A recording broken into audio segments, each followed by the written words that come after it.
नमस्कार. आज आपण मराठीच्या पुस्तकातील माझे मित्र हा धडा शिकणार आहोत. पहा, चित्रामध्ये तुम्हाला काय दिसत आहे. मुलांनो, प्रत्येकाला मित्र मैत्रिणी असतात. मलाही माझे मित्र आहेत. तुमच्या मित्र मैत्रिणींची मला नावे सांगा. तुम्ही मित्रमैत्रिणी एकत्र खेळता का? काय खेळता? कुठे खेळता? पहा, चित्रामध्ये सुद्धा ते काही मित्र खेळत आहेत. चित्रामध्ये पहा, काही मित्र मोठे आहेत तर काही मित्र लहान आहेत. त्या ठिकाणी ते मित्र मैदानावर खेळ खेळत आहेत.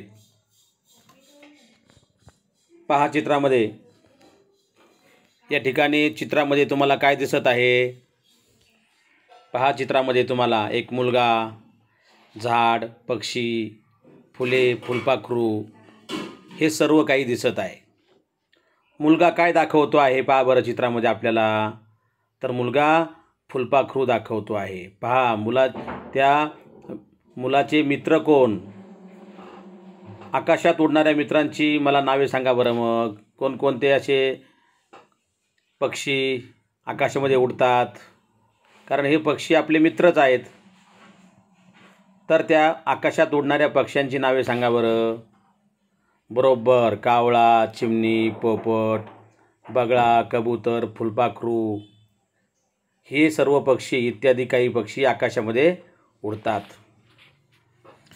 पहा, चित्रामध्ये पुढील चित्रामध्ये माझ्या काही मित्रांना शेपटी आहे आणि काही मित्रांना तर पायच नाहीत. तो मुलगा आपल्याला काय सांगतोय? त्याचे मित्र कोणते आहेत? पहा, प्राणी, पक्षी हे सर्व त्याचे मित्र आहेत. आणि तो काय म्हणतो की माझ्या मित्रांना, काही मित्रांना शेपटी आहे, काही मित्रांना तर पायच नाहीत. तर मला चित्रामध्ये कोणते दोन प्राणी आहेत रे? बरोबर, कुत्रा आणि साप त्या ठिकाणी आपल्याला चित्रामध्ये दिसत आहेत.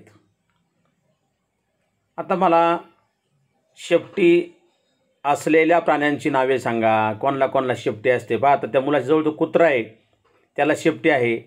असे आणखीन शेपटी असणारे प्राणी कोणते? गाय, बैल, म्हैस, घोडा, शेळी, मेंढी, मांजर, वाघ, सिंह असे नाही का, या सर्व प्राण्यांना शेपटी असते. आता मला सापाला पाय नसतात, तो सरपटतो. अशा सरपटणाऱ्या प्राण्यांची मला नावे सांगा. साप, पाल, झुरळ, कोळी हे प्राणी सरपटतात. आता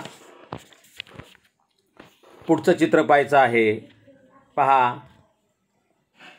चित्रामध्ये आपल्याला एक मुलगा दिसत असून तो तळ्याच्या काठी बसलेला आहे आणि त्या डबक्यामध्ये पाणी आहे आणि त्या डबक्यामध्ये, त्या पाण्यामध्ये काही मासे आहेत. पहा, माझे काही मित्र पाण्यात राहतात. पहा, त्याचे मित्र कोणते आहेत? प्राणी, पक्षी. इथं तो मासे बी सांगतोय. डबक्यात कोण आहेत? मासे. डबक्यातील दगडावर कोण आहे पहा बरं? तर डबक्यातील दगडावर बेडूक आहे. पाण्यातल्या प्राण्यांची नावे सांगा. आणखी कोण कोण राहतं पाण्यात? बेडूक राहतो. अजून कोण राहतं? मासा, मगर, कासव, बदक हे सर्व पाण्यामध्ये राहतात. हे सर्व प्राणी पाण्यामध्ये राहतात.